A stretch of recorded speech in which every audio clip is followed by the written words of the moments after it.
Apart from the fact that Nick Hornby had written the screenplay based off of an Irish novel, and I loved John, wanted to work with him, but the story itself really spoke to me and made me feel like this was the perfect first Irish project for me to do. It was sudden. When will they bury her? You want to go home, I guess. How would it be for you if I did go home? I'd be afraid. Afraid that I wouldn't come back? Yeah. Home is home. My mum and dad had made that journey over to New York in the 80s and, you know, went to the Bronx, had me over there, got married in City Hall just like Tony and Eilish do in the film. But then by the time we actually made it, about a year had passed and I was really homesick. I wish that I could stop feeling that I want to be an Irish girl in Ireland. All I can say is that it will pass.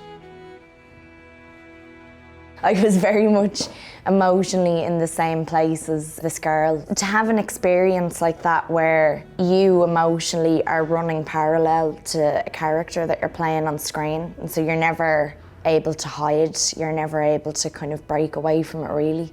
I'd never had that before. I'd never had such an intense relationship with a character. You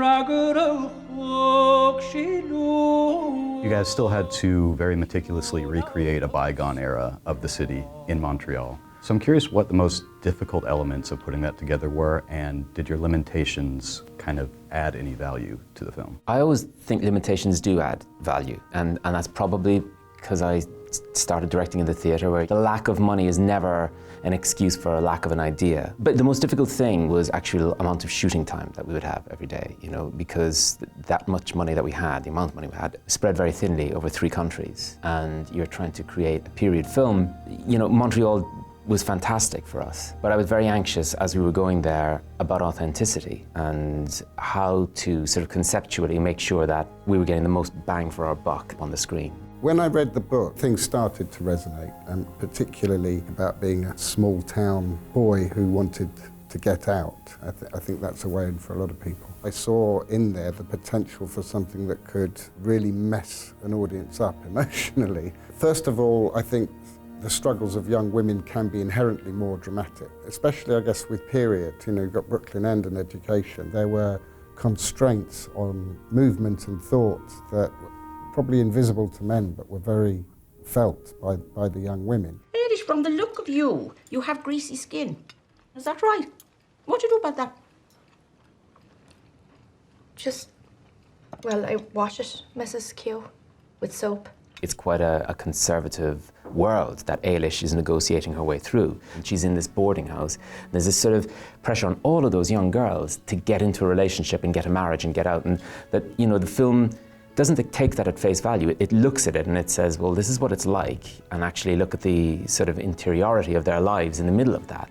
I'd love to talk a little bit about Saoirse Ronan. What did she bring to the role that perhaps you hadn't seen in it before? What particularly I think Saoirse brings is what she does with her face. The detail of performance in her face is incredible, and it's not something that I could have thought about when I was scripting it. The story of a movie is played out in her face. At what point did you realize that she was right for the part?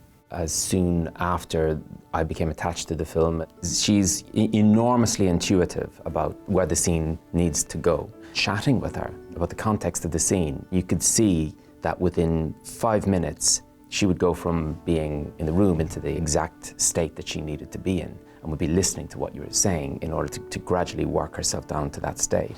I came to the Irish dance because I really like Irish girls. And I was the only one who would dance with you. Oh no, it wasn't. Oh, so you danced with loads of others? Was there an importance for you in doing a coming-of-age story like this to kind of see you grow into an adult role? Yeah, I mean, I think you need it in order to show everyone, look, I'm not 12 anymore. I'm not Bryony anymore, or I'm not Hannah, or, you know, a lot of the roles from my age, some of them can be quite basic and they can be overly sexualized. You're essentially just the crutch to somebody else. And I kind of think, what are you supposed to do with it? You're either like the sister or the secretary. A girl who's coming into womanhood around the age of 20 Everything is changing for you. We can show in films women who are really coming into their own or just figuring shit out or whatever. It's fascinating, and I don't know why that isn't being documented more. I hope that'll start to change. Thanks for watching Contenders Conversations. Click to the left for our conversation with George Miller, or click to the right to watch our conversation with Paul Dano. And don't forget to subscribe to Variety's channel.